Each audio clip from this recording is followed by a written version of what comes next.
আসসালামু আলাইকুম everyone. Time moms কিচেনে আপনাদের সবাইকে জানাই স্বাগতম। প্রচণ্ড এই গরমে নিজের হাতে তৈরি করা স্বাস্থ্যসম্মত যদি এরকম একটা আইসক্রিম পাওয়া যায় তাহলে তো আর কোনো কথাই নেই। মন প্রাণ কলেজে এক নিমিষে ঠান্ডা হয়ে যাবে।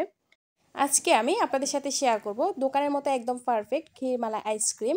আশা করছি আমার আজকের রেসিপিটি আপনাদের কাছে ভালো লাগবে। প্রথমে আমরা ক্ষীর বা মালাইটা তৈরি করে নিব।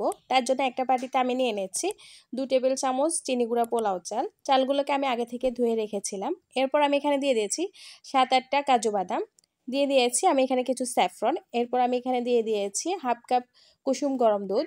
সব কিছুকে আমি একসাথে ভিজিয়ে রাখবো 10 থেকে 15 মিনিটের মতো। এরপর আমি এগুলোকে ভালো মতো ব্লেন্ড করে নিয়েছি। ব্লেন্ড করে নেওয়ার পর এগুলো দেখতে ঠিক এরকম হয়েছে। এবার আমি এগুলোকে একটা সাইডে রেখে দিচ্ছি।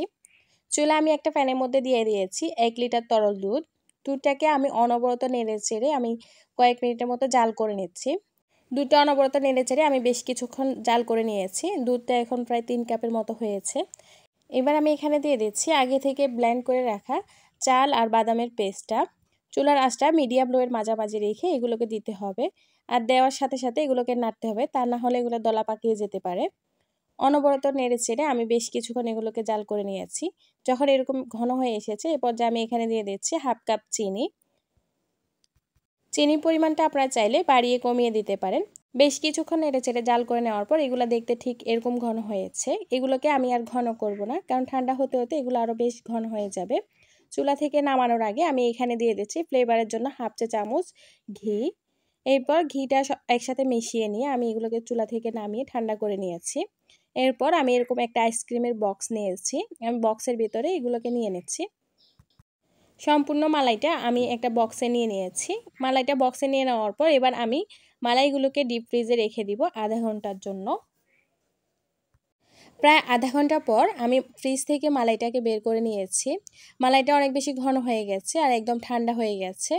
এবার আমি মালাইটাকে একটা বাটিতে নিয়ে নিচ্ছি। আমি মালাইটা বাটিতে নিয়ে নিচ্ছি, কারণ আমি মালাইটা এখানে আগে বিট করে নেব। এতে করে যখন ক্রিমে দিব তখন আর দলা পাকিয়ে থাকার কোনো সম্ভাবনাই থাকবে না। আমি মালাইটাকে প্রায় 2 মিনিটের মতো বিট করে নিয়েছি একদম স্মুথ করে। প্রায় 2 মিনিট বিট করে নেওয়ার পর মালাইটা একদম স্মুথ আর একদম সফট হয়ে গেছে। এই মালাইটা ক্রিমের সাথে খুব সহজে মিশিয়ে নেওয়া যাবে। তবে আপনারা চাইলে সরাসরি মালাইটা ক্রিমের সাথে দিয়েও বিট করে নিতে পারেন। এরপর মালাইটাকে আমি একটা সাইডে রেখে দিচ্ছি। একটা বাটিতে আমি নিয়ে নিচ্ছি এখানে হাফ কাপ থেকে একটু বেশি হুইপড ক্রিম। এরপর আমি এখানে দিয়ে দিচ্ছি 1/4 কাপ আইসিং সুগার। আপনারা চাইলে এখানে কনডেন্স মিল্কও দিতে পারেন। এরপর আমি একসাথে মিশিয়ে নিচ্ছি। মিশিয়ে নেওয়ার পর আমি একটা ইলেকট্রিক বিটার দিয়ে এটাকে বিট করে নেব প্রায় 2 মিনিটের মতো। 2 মিনিটের মতো বিট করে নেওয়ার পর এটার ঘনত্ব ঠিক এরকম হয়েছে। ক্রিমটাকে এর থেকে আর বেশি ঘন করা যাবে না, তাহলে কখনোই পারফেক্টলিভাবে আইসক্রিমটা হবে না। এরপর আমি এখানে দিয়ে দিচ্ছি মালাইটা দিয়ে আমি আবারও 1 থেকে 1.5 মিনিটের মতো এটাকে বিট করে নিচ্ছি। প্রায় 1 থেকে 1.5 মিনিটের মতো বিট করে নেওয়ার পর এটার ঘনত্ব ঠিক এরকম হয়েছে। এগুলোকে এর থেকে আর বেশি ঘন করা যাবে না, এর থেকে বেশি ঘন করলে আইসক্রিমটা পারফেক্ট হবে না। এরপর আমি যে বক্সে মালাইটা রেখেছিলাম সেই বক্সে আমি আইসক্রিমটা ঢেলে দিচ্ছি। সম্পূর্ণ আইসক্রিমটা আমি বক্সের মধ্যে নিয়ে নিয়েছি। এবার আমি এখানে দিয়ে দিয়েছি কিছু কিশমিশ। দোকানে আইসক্রিমগুলো তো এরকম কিশমিশ বাদাম সব কিছু থাকে। এরপর আমি এখানে দিয়ে দিচ্ছি কাঠবাদাম স্লাইস। দিয়ে দিচ্ছি আমি এখানে কিছু পেস্তা বাদাম। এরপর দিয়ে দিচ্ছি আমি আরও কিছু কাঠবাদাম। সব কিছু দিয়ে আইসক্রিমটাকে আমি ঢাকনা দিয়ে ঢেকে এটাকে ফ্রিজে রেখে দিব প্রায় 7-8 ঘন্টার জন্য।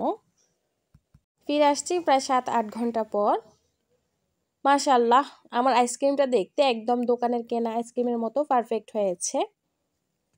আইসক্রিমটাকে ফ্রিজ থেকে বের করে 10 মিনিটের জন্য রেখে দিবেন। এতে করে আইসক্রিমের ঠান্ডা ভাবটা কিছুটা দূর হয়ে যাবে আর খুব সুন্দরভাবে আইসক্রিমটাকে স্কুপ করা যাবে।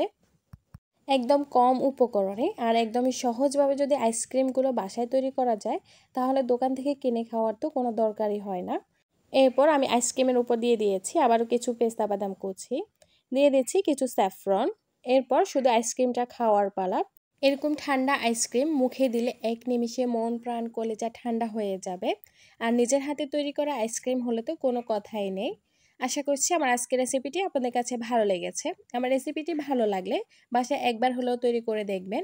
আর খেতে কেমন হয়েছে সেটা অবশ্যই কমেন্ট বক্সে জানাবেন। বিদায় নিচ্ছি আজকের মতো। ভালো থাকবেন সবাই। আসসালামু আলাইকুম।